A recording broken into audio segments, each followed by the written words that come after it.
If you're a 90s kid like I was, then you know what this sign means. It's the sign of the diamond cutter. It's the sign that the bang is coming. And I think that the 2021 college football season will start out with a bang. Let's go.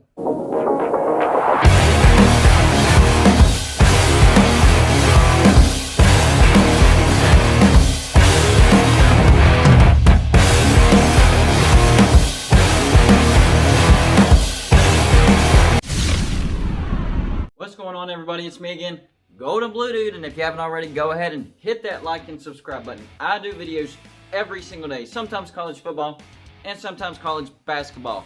And the best way to support this channel and get more of my content is hit that subscribe button. So yeah, the 2020 college football season is barely behind us, and I'm already looking forward to the 2021 college football season. It seems like it's forever away, but it will be here soon enough.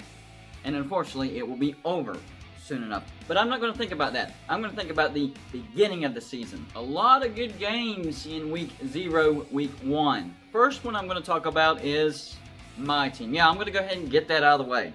West Virginia against Maryland. This is actually a rivalry. I think it'll be a good game. It's at Maryland, but I think West Virginia pulls this off. Bill Brown has the Mountaineers headed in the right direction. I think West Virginia will be competitive in the Big 12, but I don't think they will compete for the Big 12 championship, but finish in the upper half. I have them finishing 4th. Maryland will be better this year. That's why I think it will be a good game.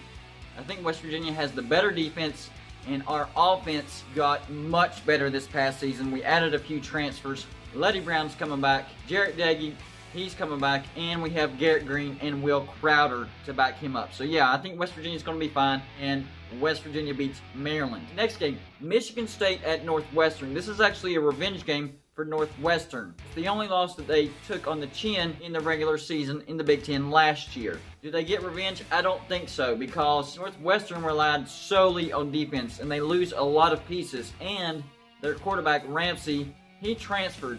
He wasn't that great, but at least he had experience. So yeah, I think Michigan State makes it back-to-back years. Louisiana Tech at Mississippi State. Don't count out Louisiana Tech. They have things headed in the right direction. I do think Mike Leach will figure things out just a little bit more. I think that offense will be just a little bit better. But don't look past this game. I'm not picking the upset here, but I think it's going to be a good game. Ohio State and Minnesota is another game. And I do think Ohio State will take a step back next year. But they are Ohio State, and Minnesota struggled mightily. I think the Buckeyes get it done. Nothing really to worry about, but you might want to keep an eye on it. An underrated game that not a lot of people are talking about. LSU and UCLA. LSU had a setback year last year after having possibly the greatest team of all time in college football. Chip Kelly has UCLA turning in the right direction. So this will be a measuring stick game to see where UCLA has come under Chip Kelly and how much of a bounce back LSU will have. I'll be keeping my eye on this game. I'm not ready to pick a winner just yet. That one's going to be close. I also like Louisiana at Texas. I think I'm going to pick the upset here. I think Louisiana gets the job done. And to me, I really don't think it should be classified as an upset. Levi Lewis, most of that offense for Louisiana will be back.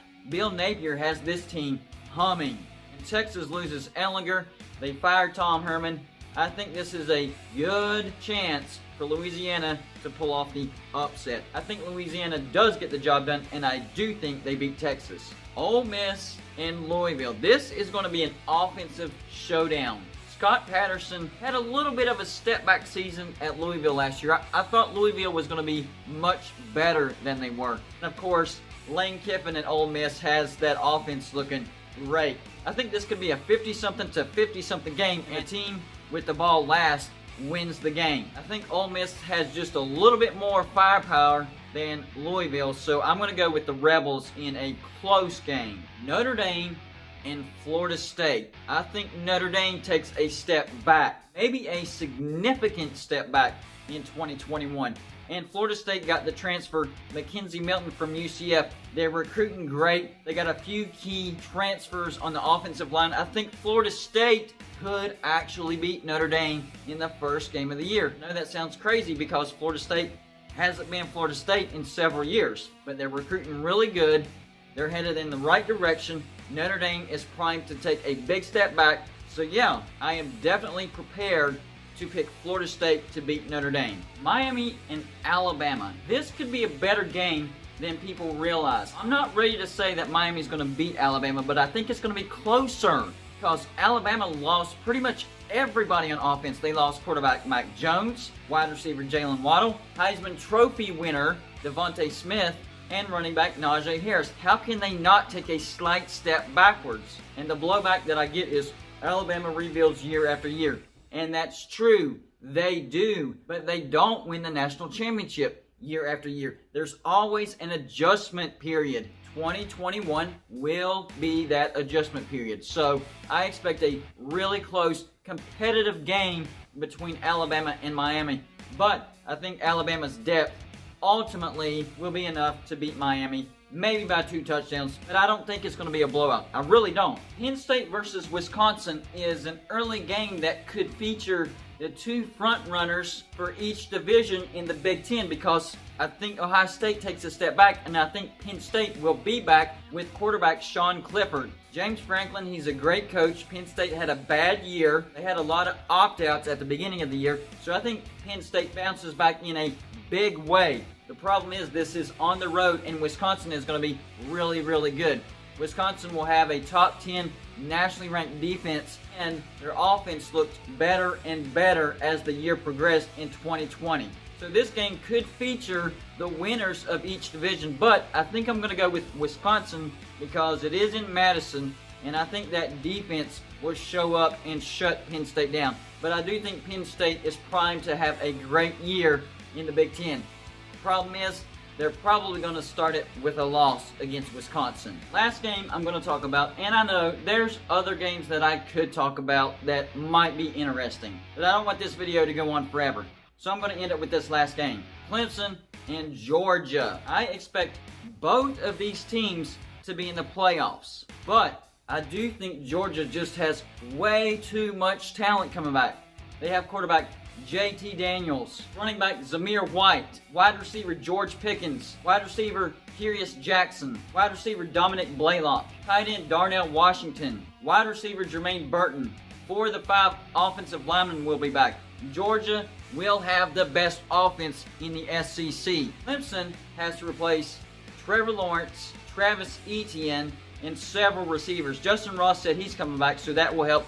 And I think Clemson's defense will be their strength at the beginning of the season. Towards the end, Clemson will be at full strength, and that's why I think they'll make the playoffs. They'll have the experience and the talent to get the job done. But they probably will be tested by North Carolina in the ACC Championship. But for this game, I'm picking Georgia because they're coming into the game with all that experience and talent coming back. It was the teams that ranked in the top 10 in offense, not defense, that made it to the playoffs. So that's why I'm going to pick Georgia in the first game against Clemson. Now, I'll go more into depth with stats, players, all that stuff later on. But I wanted to do a quick overview. That way you can prepare yourself for what's coming. That's all I got for you for this show. Like and subscribe if you haven't already.